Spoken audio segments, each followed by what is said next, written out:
আপনি যদি বলেন বিপিএল নাকি পিএসএল, আমি বলবো বিপিএল।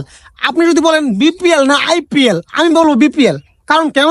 কারণ এই বিপিএল খেলে ক্রিকেটাররা যে ফেসিলিটি পায়, অন্য অন্য কোনো টুর্নামেন্ট খেলে কিন্তু এই ফেসিলিটি পায় না। এখন অনেকেই বলবেন হৃদয় ভাই কি ফেসিলিটি পায়, আমরা তা জানতে চাই। অবশ্যই জানাবো, নো প্রবলেম। ফেসিলিটিগুলো হচ্ছে যেমন আইপিএল, পিএসএল, বিগ ব্যাশ, যে কোনো জায়গায় ক্রিকেটারদেরকে কিন্তু একদম ফুল টাকাটা পেমেন্ট করে দেয়, ফুল টাকা যা আছে সব।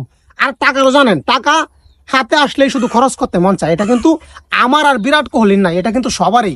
তো এই বিপিএল এ কিন্তু সেই ফেসিলিটিটা নাই যে ফুল পেমেন্ট ক্রিকেটারদেরকে করে দিব আর তারা খরচ করে ফেলবো।